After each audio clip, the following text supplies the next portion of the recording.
or the cash that they had in the bank. So it's just kind of mind-boggling. I mean, I lived through that quake. I don't know, were you in Santa Clara County at the time? not in Santa Clara County, no. I was actually visiting my in-laws in Marin County. But, Well, I mean, it was in the very Bay similar, Area. Very similar. So anyway, but I would say actually that we went through sort of a minimum of inconvenience. We did have the telephones out, or we couldn't call for several days. Right. So that, and you were talking about being able to call the bank and so, I mean, we couldn't even get through. Right. And of course, relatives were disturbed because they couldn't get through here. I don't even remember if we had a cell phone at the time. Probably not. No cell phones at the time. No cell phones at the No. time. But cell phones can be knocked out too, because you get your towers knocked out. That's correct. And so, and they had that experience, I guess, when they had the hurricanes as well. Right, during the 2005 hurricanes and also the 2008 hurricanes with Ike and Gustav, the cell towers go out and you don't have cell coverage and the landlines are down. And what we have to do is wait until they bring in the satellite trucks in order to use the satellite phones. But sometimes you'll be able to get outside the area, outside the affected area. And that's why one of the things Red Cross suggests is to have a contact outside, preferably outside the state where you live, where all of your friends and relatives can call and let that person know that you are safe and well. And they are your main contact person because you may be able to call outside of the area. And Red Cross also has a website that is called Safe and Well. And whenever there is a major disaster or emergency, if you can log into that site and register, other people can also log in and find you.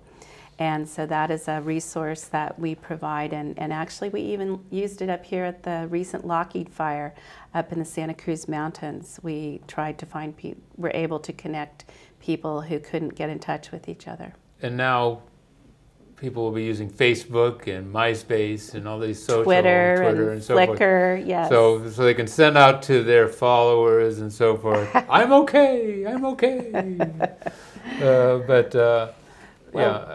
But we do have a little time, believe it or not, here.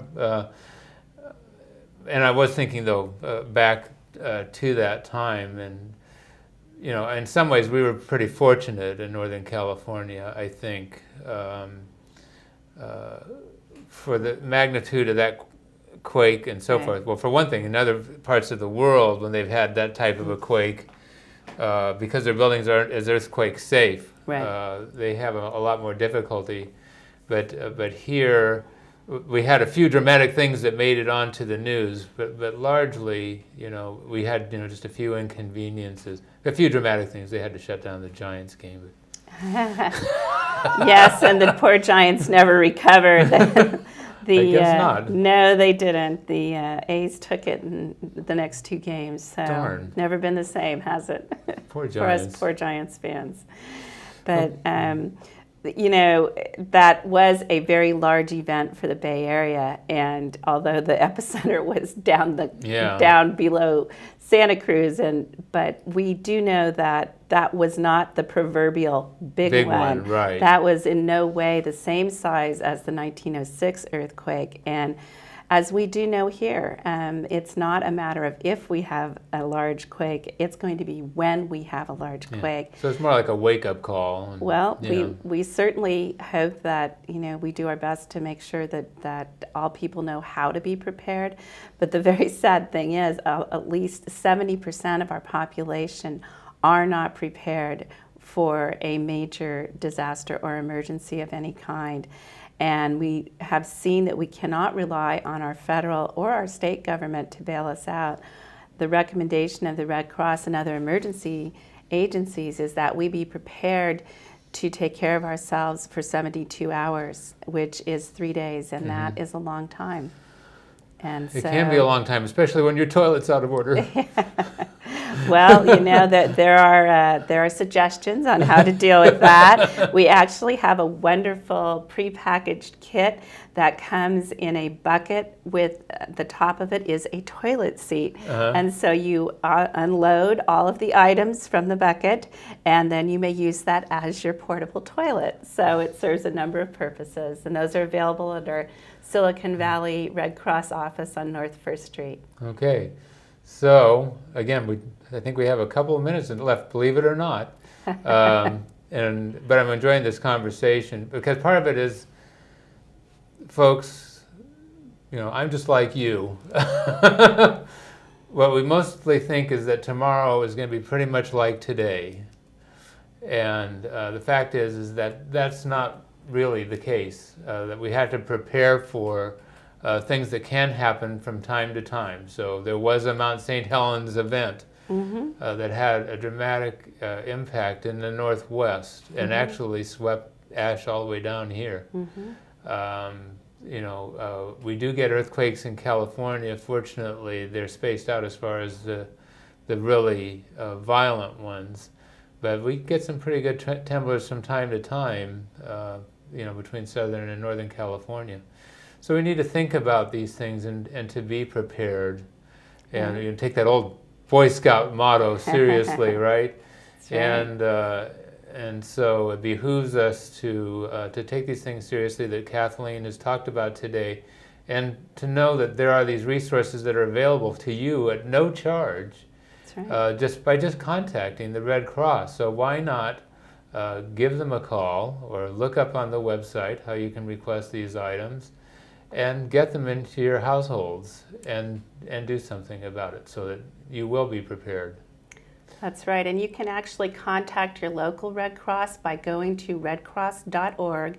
There's a place on the right-hand side where you can fill in your zip code, and it will tell you your nearest Red Cross office, and have all the information there, as well as a link to that office website. So you'll be able to find that very easily. And in addition to the information that's available on the website, there are training courses at all of your local Red Crosses, and that will also help you be prepared to take care of yourself for a number of days, and hopefully take care of some of your neighbors who may not be as prepared as you are, or who are elderly or who have mobility issues, because we do have an aging population, and those are some things we need to be aware of. The other thing that we remind people is that you may not be home with all your family when something like this happens. So it's a very good idea to have a meeting place, to have your plan must include how you're going to get back together if you are separated during that time. Your children are at school, your parents are somewhere off at another facility. So we made it.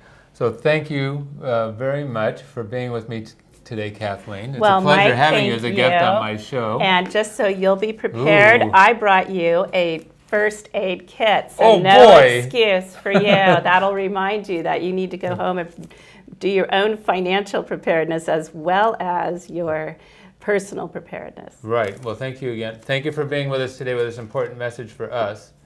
And folks, be financially prepared, and I hope that I'll see you on our next show of Financial Insider Weekly.